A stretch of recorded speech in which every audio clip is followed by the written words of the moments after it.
Today we're doing filter face makeup. Filter face makeup is the opposite of transformative makeup. Transformative makeup kind of takes you from where you are and then sort of transforms you into some superstar looking person. Filter makeup, on the other hand, takes you and enhances you kind of like no makeup, but instead you come across as a filtered version of yourself. So your pores sort of disappear.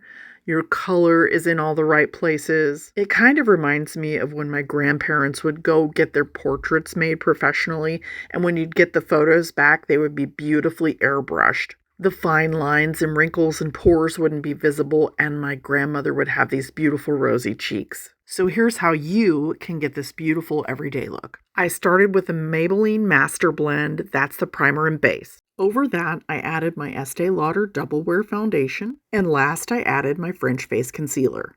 Now the biggest part of this look is going to be adding color in my face and in the right proportions and areas. First, I want to give my face a little bit of shape and dimension, and so I'm going to do that with contour powder, but I'm going to do it very lightly. And then my second goal is to really pack a ton of color on my face to make my skin look really fresh and alive. Now, I've got plenty more than a 3-finger forehead, so I'm doing a little shading near my hairline to sort of bring that down a little bit. And one thing I'll say is I'm coming up right into my temple area, but a lot of people can't do this, especially as we get older, because shading in the temple can make you look really skeletal, especially if you're very thin already. Now it's time to pack in some cheek color. I'm going to start with just a light pink.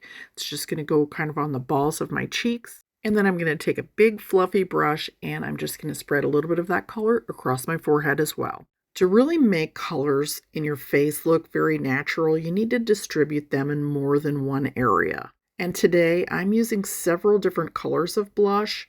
This one is by Milani. And I'm going to be mixing up different pinks, and then I'm going to add some orangey colors in there as well. I kind of look better with a peachy look.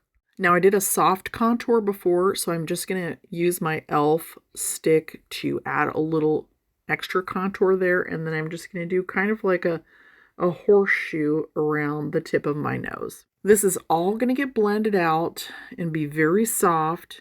And even though it may seem like a lot, this can be done really, really quickly, and it just comes across as very, very soft and very natural in person. I'm not doing any lip liner or any lip color. I'm just going to use a lip plumper that's got a little bit of color and just a tiny bit of sparkle in it. And remember, this is like a natural everyday look, so I do want to keep my lashes a little bit natural. I don't want them to be clumpy or anything, so I'm just going straight up for the most part to give my lashes a little bit of length and separate them. And then, of course, I've got to do brows because the brows frame the eyes. And since I'm really not doing any eyeshadow for this, I'm just keeping it really natural. I need a really strong but natural brow. Remember, my goal is that when I take my makeup off, somebody would still recognize me. So it's not transformative makeup we're going for here, but a natural look. Remember, if you're cleaning up around your eyebrows, you can just as easily use a dry Q-tip as you can a little concealer and a brush. I recommend trying it both ways just to see what you prefer. Then I'll take a few little strokes upward through that inner brow just to keep that looking really natural.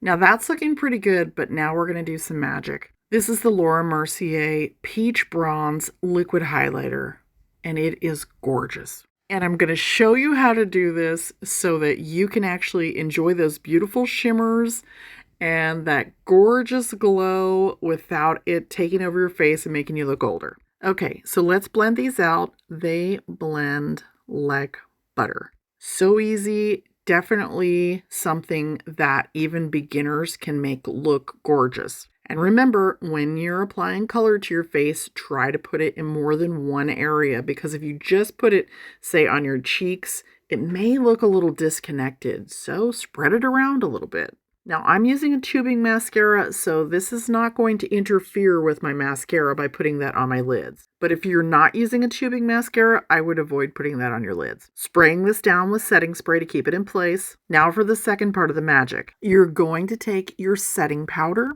I'm using the one by Laura Mercier. It's the Holiday Edition Translucent Loose Setting Powder. Now we're going to tap this down the center of the face and airbrush out all those pores and all that shine that's right in the middle.